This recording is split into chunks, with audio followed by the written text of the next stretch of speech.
ఇది last chance కావచ్చు నేను అనుకోడు. నెక్స్ట్ లొకేషన్ తీసుకురావాలి కదా ఆ ఆస్పెక్ట్ లో.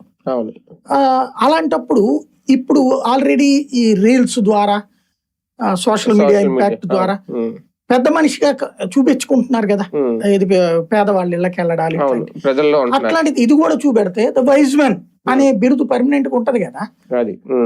ఇక్కడ ఒక ఎమోషనల్ గా అంటే అసెంబ్లీలో జగన్ లేడన్నటువంటిది ఏ క్షణం అన్న మనకు కనిపించిందే? ఎందుకని ప్రతి క్షణం జగన్ నామస్మరణే, మంత్రి మాట్లాడినా జగన్ నామస్మరణే, ఎమ్మెల్యే మాట్లాడినా జగన్ నామస్మరణే. ఒక్కసారి ఎవరన్నా పాపం వైసీపీ వాళ్ళకి బుర్ర బుద్ధి సరిగ్గా ఉన్నట్టుంది ఇది, కానీ సరిగ్గా ఇది లెక్కేస్తే వీళ్ళ మొత్తం రోజులో మీటింగ్ లో రోజుకి ఎన్నిసార్లు జగన్ నామస్మరణ చేశారు ఒక లిస్టు పెట్టి ఈ 4 రోజులది కనుక కౌంట్ ఇస్తే నాకు తెలిసి 3 సెంచరీనో 4 సెంచరీలో 5 సెంచరీలో అయ్యి ఉంటది. ఒక్కొక్క నాయకుడు 10 సార్లు జగన్ పేరు తలుచుకుని ఉంటాడు. లేడు కదా సభలో. నువ్వు తెలివైనోడు అయితే ఒమిట్ చెయ్యి, ఆ ప్రస్తావన చేయక. అంతే.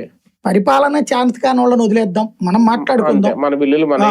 మనం ఇది మన ప్రజల కోసం, ప్రజలు మనల్ని ఎన్నుకుని వాళ్ళందరినీ దూరం పెట్టారంటేనే వాళ్ళ గురించి చర్చించే ఉద్దేశం కూడా జనానికి లేదు. వాళ్ళ పేర్లు ఎందుకే మనం తలుచుకోవడం అయిపోయా. కానీ గొడ్డలి పార్టీ